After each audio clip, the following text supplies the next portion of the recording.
Hey everybody, Tim Jordan here with the Private Label Legion, and today I want to talk to you a little about the different types of sourcing done in China.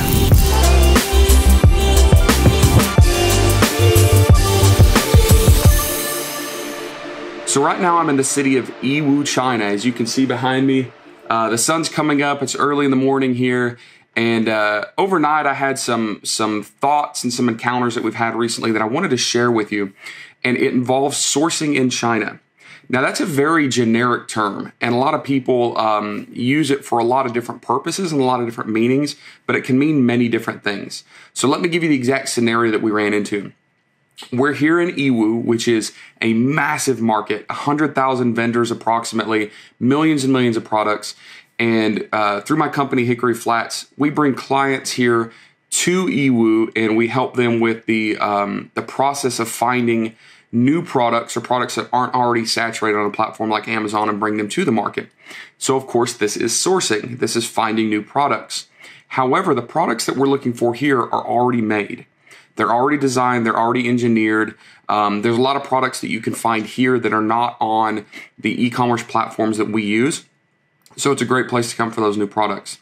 However, a lot of clients and a lot of people, maybe yourself, are trying to create a new product or a new variation that's not immediately available. Is this sourcing? Of course this is sourcing. However, the process, the tactics, and the time frame is much different than the type of sourcing that we're doing specifically in Yiwu. Now, the way that this came about is we have a client through Hickory Flats that is here on the sourcing trip with us, but we're also doing a full sourcing service for them on a new product prototype.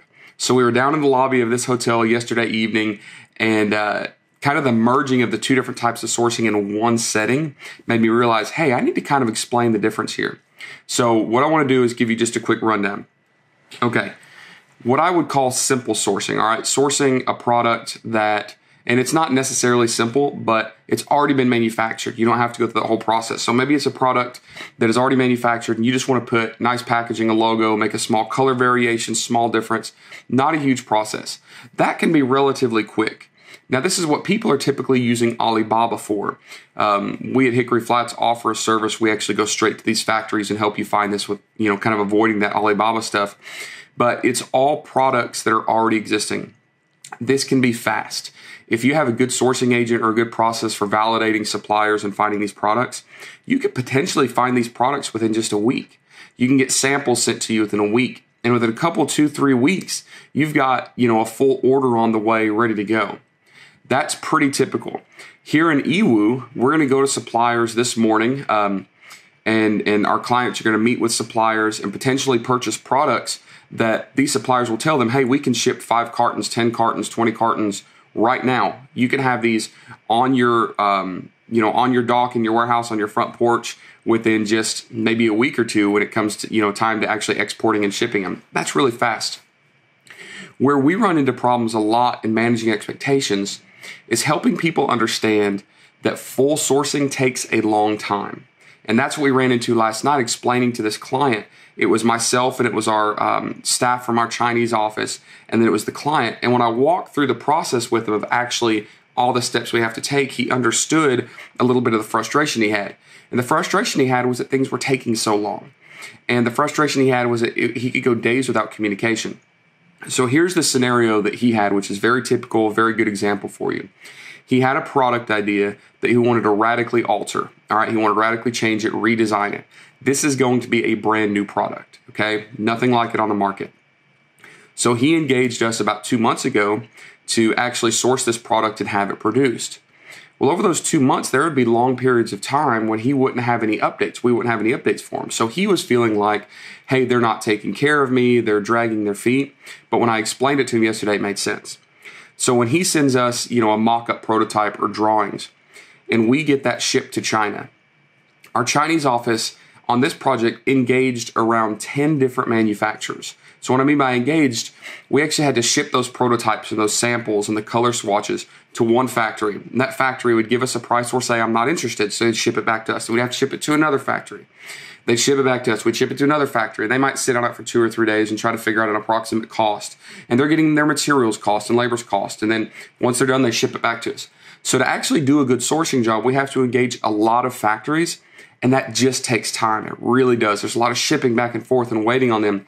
And also think about projects that you have. If you have something land on your desk, you might not be able to jump right on it. You might have to wait till the next day or the day after that. So this stacks up and adds a lot of time. And maybe we had not done a good job communicating that with the client, but once he understood it here, he said, oh, that makes so much sense. Now, truthfully, we're doing a good service because we're engaging so many different potential factories to get that best price and quality and best fit, for his project with a specific manufacturer.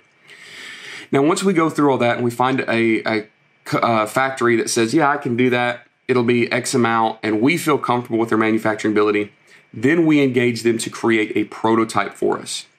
That prototype is not simple. That prototype, the factory may go through 4 or 5 rounds of adjusting it and tweaking it till they're happy with it. And then they're going to ship that back to us or straight to the client. So by the time the client gets this, we've looked at a couple months of going back and forth to get this one prototype. But from the client's point of view, nothing might be happening for a week. But between our staff and the factory, things are going back and forth every day. And then from the factory to the actual supplier of the material, right? So if it's a steel item, the manufacturer not just has to manufacture the product, but they have to work with their supplier to get the correct gauge steel or type steel. So from the factory, there might be 2 or 3 different suppliers they have to work with. So by the time everything gets pushed uphill and all this engagement happens between the supplier of the material and the actual manufacturer, and then the manufacturer and us, and then we get a prototype and send it to the client, there might be 2, 3, even 4 weeks sometimes.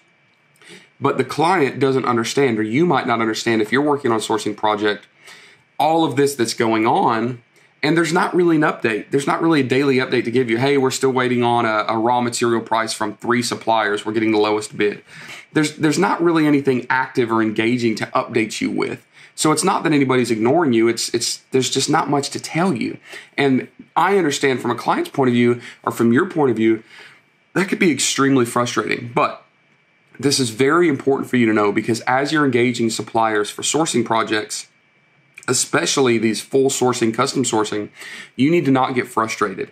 If you understand the project scope and you understand the process they have to go through and how much they actually have to do, it'll help you understand that, hey, they're not ignoring me. They're not just leaving me out to dry. They're not communicating with me.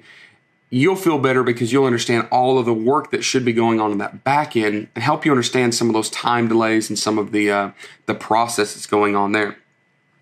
I tell people all the time, and a lot of people still forget it, a full product sourcing project usually takes a minimum of 4 months. 4 months. And that 4 months should be from the time that you engage your sourcing company, go through all the factories and the processes and everything to get a decent prototype, all right? And they might go through 2 or 3 rounds of prototypes. So we had a round of prototypes down in the lobby of this hotel with our client yesterday, and we literally took a pen and made a few markings. Let's move this here and let's adjust this and make this a little shorter.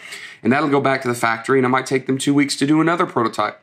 And when they get that I call it final, it might not actually be final, but that final facilitated, the final functioning prototype back, it can be 3 or 4 months to get that done. So don't be frustrated. Don't feel like people are dragging their feet, and don't feel like you're doing something wrong, because you might be doing everything right. The process just takes longer than people will realize. And there's a lot of misinformation. A lot of people out there, talking heads, talking about how fast it is to source stuff, and this is an easy business. And as you know, my mentality, which is that, too many people claim this is easy, and it's not necessarily. So don't listen to that. Listen to your gut, listen to common sense, listen to logic when it comes to business, because this is typical business and manufacturing isn't fast. Now, I said you get a decent prototype, an almost finished prototype, because sometimes we run into a situation where if you want to produce a 5,000 of a cloth product, all right, a textile, that factory, that manufacturer actually has to buy a large amount of material from the cloth provider.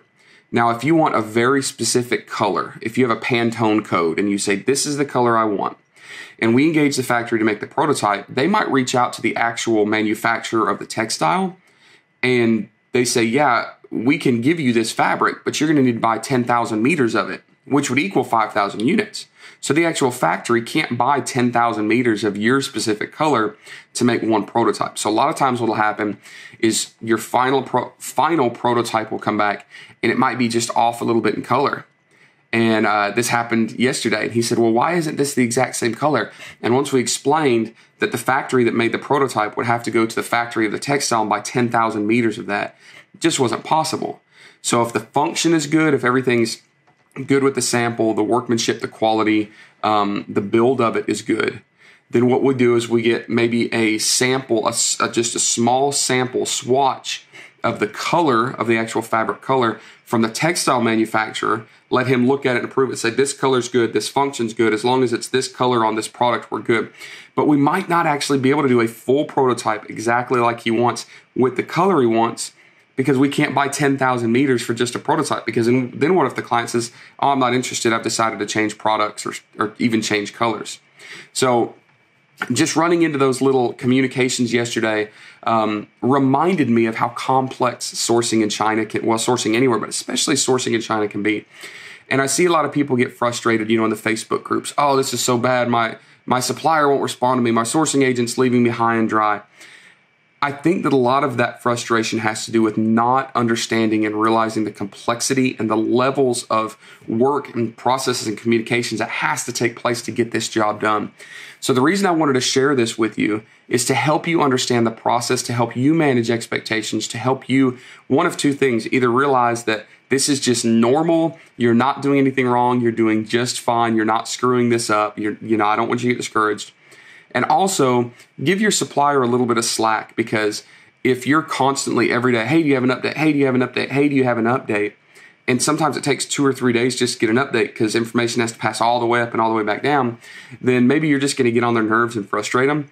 And I believe very strongly that building relationships are massively important to this business. And those relationships go from your sourcing people to your shipping people to the manufacturers to the raw material supplier. And if you're being a turd, if you're being hard to get along with, it's going to be harder to get anything done from them, especially in China where relationships in business are extremely, extremely important.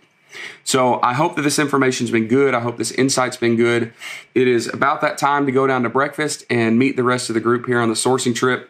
Hit the market out here in Yiwu. If you have any more questions about sourcing, you can hit the link below to go to our website. It's www.hickory-flats.com. That's the sourcing and logistics business that I own. And there's a lot of information on that website. If you have any questions about shipping, sourcing, they can probably be answered there, or you can reach out to us there. Other than that, make sure to get involved with the Private Label Legion community. Check out the Private Label Legion group on Facebook. Like the Facebook group, join it, like the page. We're putting out tons of content from myself and other collaborators in the private label industry, and also just from the community at large. Make sure also to hit the subscribe button on this YouTube channel so you can get updated for future content coming out. All right, guys, I'm headed to the market. We'll see you later.